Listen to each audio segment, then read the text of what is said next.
السلام عليكم، ازيكم عاملين ايه؟ يا رب تكونوا بخير. النهارده هعمل معاكم السوبيا، مش السوبيا اللي احنا بنشربها في رمضان، لا هي سوبيا كده قوامها كريمي بتتاكل بالمعلقه، طعمها تحفه جدا، ومن كوبايه رز واحده هتعملي كميه كبيره جدا، وطبعا مغذيه جدا وبالذات للاطفال علشان بتتعمل من الرز المسلوق.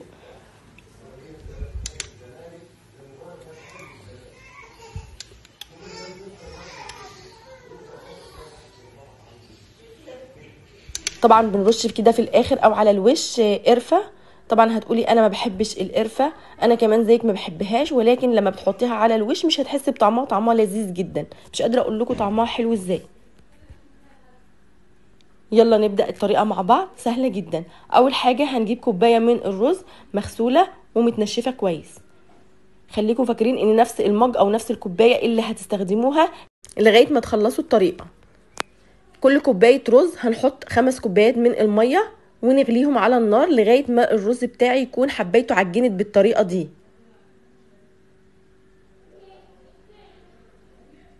من سر نجاحها ان لازم الرز يعجن جدا، وتمسكيها بايديكي تلاقيها معجنه جدا. بعد كده بالهاند بلندر او بالخلاط، انا هنا عملتها في الخلاط ونزلتها تاني في الحله علشان تنعم بالطريقه دي.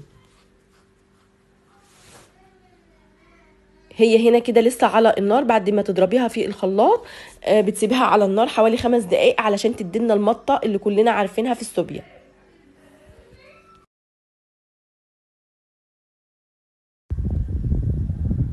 بعد كده بناخد 3 كوبايات، نفس الكوبايه اللي قلت لكم عليها في اول الفيديو هنستخدمها برضو اهو. 3 كوبايات من الرز المطحون او الرز المعجن او المضروب، هناخده هنحطه في الخلاط. كل 3 كوبايات من الرز بنحط عليها 1.5 كوبايه من الحليب.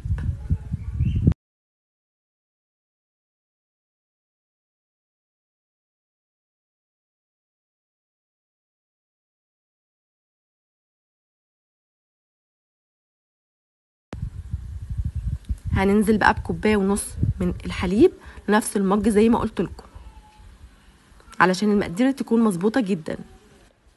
بعد كده 4 معالق كبار من السكر، معلقتين او 3 كبار من الكريم شانتيه، معلقتين كبار من الجوز الهند، وكيس من الفانيليا. وبعد كده نضربهم ضربه كويسه جدا في الخلاط لغايه ما يبقى معايا بالقوام ده. شفتوا القوام كريمي وتحفه جدا، والطعم ما اقولكوش حلو قوي، هيعجبكم جدا. هنصبها بقى في الكاسات بتاعتنا. الكميه دي عملت لي حوالي 7 كاسات من الكاسات دي.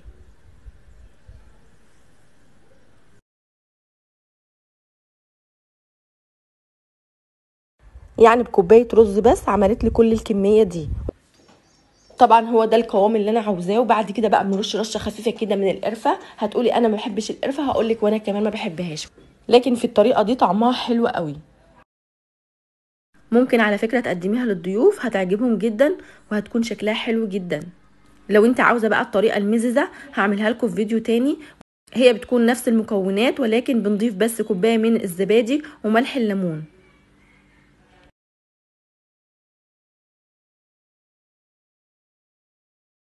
وبكده يكون وصلنا لنهاية الفيديو. يا رب تكون الطريقة عجبتكم. لو عجبتكم قولي في الكومنتات، وما تنسوش اللايك والشير، واعملوا سبسكرايب لو بتشوفوني لأول مرة علشان يوصلكم مني كل جديد.